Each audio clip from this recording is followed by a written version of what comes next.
श्रीमद् भागवत एक ऐसा ग्रंथ है जिससे सुनते सुनते मृत्यु भी ठहर जाए, सुनते सुनते समय भी थम जाए और आत्मा परमात्मा से जुड़ने लगे। यही है ज्ञान की गंगा श्रीमद् भागवत महापुराण, सनातन संस्कृति का वो रत्न जो केवल ग्रंथ नहीं, जीवित एक अनुभव है। श्री गणेशाय नमः। श्रीमद् भागवत महापुराण, षष्ठम स्कंद, अध्याय 18। श्री सुखदेव जी ने कहा, हे राजन, अब हम सविता देवता आदि की संतान का वृत्तांत कहते हैं। सुनो। सविता देवता की पुष्णी नामक स्त्री द्वारा अग्निहोत्र आदि 3 पुत्र तथा सावित्री आदि 3 कन्याएं उत्पन्न हुई। भग देवता की सिद्धि नामक स्त्री से 2 पुत्र तथा 1 कन्या का जन्म हुआ। धाता नामक देवता के उर्गा आदि 4 पुत्रियां तथा पूर्णमास आदि 4 पुत्र हुए। अग्नि देवता की कृतिका नामक स्त्री से वाल्मीकि आदि 2 पुत्र उत्पन्न हुए। उर्वशी नामक अप्सरा को देखकर मित्रावरुण नामक देवता का वीर्य गिर पड़ा था। उसे घड़े में रखने के कारण अगस्त्य तथा वशिष्ठ का जन्म हुआ। इंद्र की पुलोमा नामक स्त्री के गर्भ से जयंत आदि 3 पुत्र हुए। वामन भगवान की कीर्ति नामक स्त्री के गर्भ से सुभग नामक बालक का जन्म हुआ। कश्यप की दिति नामक स्त्री के गर्भ से हिरण्यकश्यपु तथा हिरण्याक्ष नामक 2 पुत्रों का जन्म हुआ। हिरण्यकश्यपु की कयाधु नामक स्त्री से सिंहिका नामक कन्या तथा सिंहाद, प्रहलाद एवं आह्लाद नामक 3 पुत्र हुए। सिंहिका नामक कन्या जब विप्रचित्ता नामक दैत्य को ब्याही गई तब उससे राहु नामक पुत्र उत्पन्न हुआ। सिंहाद का पुत्र पंचजन हुआ। प्रहलाद का पुत्र वातापी नामक दानव हुआ, जिसे अगस्त्य जी ने मार डाला। आह्लाद के महिषासुर तथा बाष्कल नामक 2 पुत्र हुए। प्रहलाद का दूसरा पुत्र विरोचन हुआ।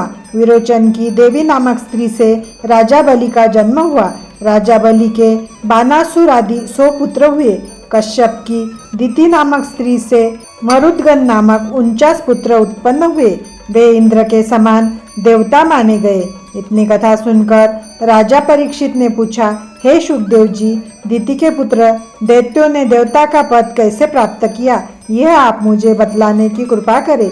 श्री सुखदेव जी ने कहा, हे परीक्षित, जब श्री नारायण जी ने वाराह तथा नृसिंह अवतार लेकर हिरण्याक्ष तथा हिरण्यकश्यपु नामक दिति के दोनों पुत्रों को मार डाला, उस समय दिति ने अत्यंत उदास होकर अपने मन में विचार किया कि मेरे दोनों पुत्रों को इंद्र ने मरवा डाला है।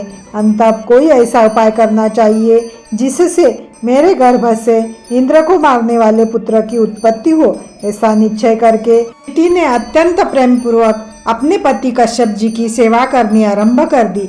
उसकी सेवा से प्रसन्न होकर एक दिन कश्यप जी ने दिति से कहा, हे दिति, मैं तेरे ऊपर बहुत प्रसन्न हूँ।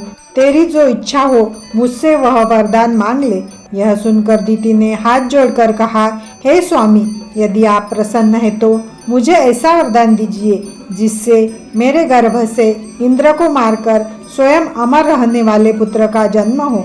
दिति के वचन सुनकर कश्यप ने उदास होकर अपने मन में यह विचार किया कि मैं दिति को वचन दे चुका हूँ, अब क्या करूँ। इंद्र श्री नारायण जी का भक्त है, अंत उसकी मृत्यु नहीं होनी चाहिए तथा मेरा वचन भी मिथ्या नहीं होना चाहिए। ऐसा सोचकर कश्यप जी ने दिति से कहा, हे दिति, तू मार्गशीर्ष मास में व्रत रख, उसके प्रताप से तुझे मनवांछित पुत्र की प्राप्ति होगी। यह सुनकर दिति ने कहा, हे स्वामी, आप मुझे इस व्रत की विधि बतला दीजिए, मैं उसका पालन करूंगी। कश्यप जी ने उत्तर दिया, मार्गशीर्ष शुक्ल पक्ष से उस व्रत को आरंभ करके प्रतिदिन ब्रह्मचर्य रहना चाहिए। उस व्रत में दिन में सोना, नग्न होकर स्नान करना, नीच जाति से वार्तालाप करना, सिर के बाल खुले रखना तथा मिथ्या बोलना वर्जित है। अपने शरीर को 8 प्रहर शुद्ध रखना चाहिए। 1 वर्ष तक प्रतिदिन विधि पूर्वक श्री लक्ष्मी नारायण तथा सावित्री की पूजा करनी चाहिए। हे दिति, यदि तू यह व्रत रखेंगी तो तेरे गर्भ से ऐसे पुत्र का जन्म होगा जो इंद्र को मारकर स्वयं अमर बना रहेगा। परंतु यदि श्री नारायण जी को यह स्वीकार न होगा तो तेरे व्रत में विघ्न उपस्थित हो जाएगा। हे परीक्षित, कश्यप जी के ऐसे वचन सुनकर दिति अत्यंत प्रसन्न होकर उस व्रत का विधि पूर्वक पालन करने लगी। जब इंद्र को इस व्रत का पता लगा तो वह अत्यंत भयभीत हुआ। उसने अपने मन में विचार किया कि यह तो मेरी मृत्यु का संयोग उपस्थित हो रहा है, अब मैं किसी भी प्रकार से नहीं बच सकूंगा। तत्पश्चात इंद्र ब्राह्मण का रूप बनाकर दिति के पास जा पहुंचा तथा दिन रात उसकी सेवा करने लगा। दिति को उसके भेद का कोई पता नहीं चला। ब्राह्मण रूपी इंद्र की सेवा से वह अत्यंत प्रसन्न रहने लगी। जो जो व्रत की पूर्णता का समय निकट आता जा रहा था त्यों त्यों इंद्र की चिंता बढ़ती जा रही थी। जब उस व्रत की समाप्ति में केवल 5 दिन शेष रह गए, उस समय एक दिन श्री नारायण जी की इच्छा से दिति अपने सिर के बाल खुले छोड़कर जूठे मुंह सो गई। ये दोनों बातें व्रत को नष्ट करने वाली तथा अशुद्ध थी, इसलिए इंद्र अवसर पाकर अपना रूप अत्यंत छोटा बना वज्र लिए हुए दिति के पेट में घुस गया तथा उसके गर्भ में जो बालक था उसके 7 टुकड़े कर डाले।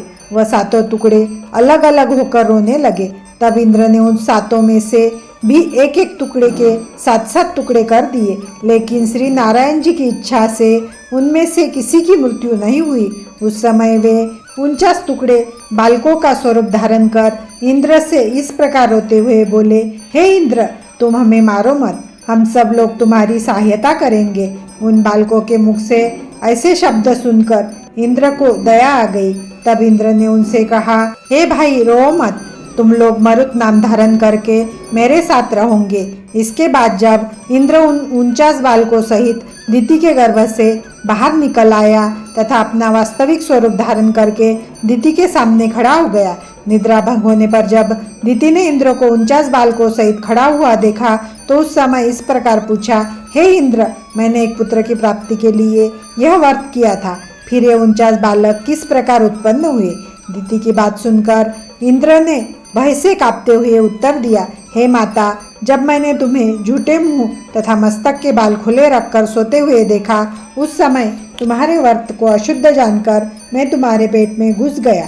वहाँ मैंने तुम्हारे गर्भस्थ बालक पर अपने वज्र का प्रहार किया। उस प्रहार के कारण वह एक बालक 49 भागों में बट गया। श्री नारायण जी की कृपा से वे सभी भाग एक एक बालक के स्वरूप होकर जीवित बने रहे। अब मैं इन सबको साथ लेकर तुम्हारे गर्भ से निकला हूँ, इसलिए सब मेरे भाई है और अब मेरे साथ ही इंद्रपुरी में रहेंगे। इंद्र के ऐसे वचन सुनकर दिति ने अत्यंत प्रसन्न होकर कहा, हे इंद्र, तूने ब्राह्मण का स्वरूप धरकर मेरी बहुत सेवा की है, इसलिए अब मुझे तेरे मृत्यु की इच्छा नहीं है। यह सब बालक तेरे भाई होकर तेरे साथ रहेंगे तथा समय पर तेरी सहायता करेंगे। यह सुनकर इंद्र ने अत्यंत प्रसन्न होकर दिति को साष्टांग दंडवत किया। तत्पश्चात वह उन 49 बालकों सहित इंद्रलोक में जाकर सुखपूर्वक राज्य करने लगा। हे परीक्षित, इस प्रकार दिति के पुत्र देवता हो गए थे। श्री सुखदेव जी के मुख से यह कथा सुनकर राजा परीक्षित को अत्यंत प्रसन्नता हुई। इति श्रीमद्भागवत महापुराण षष्ठम स्कंद अध्याय 18वां समाप्त। श्री गणेशाय नमः। अध्याय 19। इतनी कथा सुनकर राजा परीक्षित ने कहा, हे प्रभु, जिस व्रत का ऐसा प्रताप है उसकी विधि आप मुझे बतलाने की कृपा करें। श्री सुखदेव जी बोले, हे परीक्षित, जो स्त्री इस पुष्यवन नामक व्रत को करना चाहे उसे अपने पति से आज्ञा लेकर मार्गशीर्ष मास की अमावस्या को स्नान करके सर्वप्रथम मरुत देवता की कथा सुननी चाहिए। तदुपरांत शुक्र द्वारा खोदी हुई मिट्टी को शरीर में मलकर स्नान करना चाहिए। दूसरे दिन प्रतिपदा से व्रत आरंभ करके ब्रह्मचर्य व्रत का पालन करना चाहिए। प्रतिदिन शास्त्रानुसार श्री लक्ष्मी नारायण जी का पूजन करके मंत्रों द्वारा उनकी स्तुति करनी चाहिए। तदनंतर सावित्री की पूजा करके अग्नि में खीर की आहुति देनी चाहिए तथा ब्राह्मण को खीर खिलाकर बची हुई खीर को स्वयं खाना चाहिए। इस प्रकार 1 वर्ष तक प्रतिदिन व्रत तथा पूजन करके कार्तिक शुक्ल पूर्णिमासी को विधि पूर्वक उद्यापन करना चाहिए। उस दिन ब्राह्मणों तथा भिखारियों को भोजन करावे तथा उद्यापन करने वाले आचार्य को शैया, गो तथा द्रव्य आदि देकर प्रसन्न करे। इस प्रकार व्रत रखने वाली स्त्री को देवता के समान पुत्र की प्राप्ति होती है तथा वह स्वयं भी सावित्री के पद को प्राप्त करती है। संसार में उसके सभी मनोरथ पूर्ण होते हैं तथा मृत्यु के उपरांत उसे मुक्ति पद प्राप्त होता है। इतनी कथा सुनकर श्री सुखदेव जी ने कहा, हे राजन, हमने तुम्हें पुष्वन नामक वर्त तथा मरुदगणों के जन्म की यह कथा सुनाई है। जो इस कथा को पढ़ता तथा सुनता है उसे भी पुण्य की प्राप्ति होती है। पुष्वन वर्त का ऐसा महात्म्य सुनकर राजा परीक्षित को भी अत्यंत प्रसन्नता हुई। इति श्रीमद्भागवत महापुराण सुखसागर कथा षष्ठम स्कंद अध्याय 19वां समाप्त। षष्ठम स्कंद समाप्त।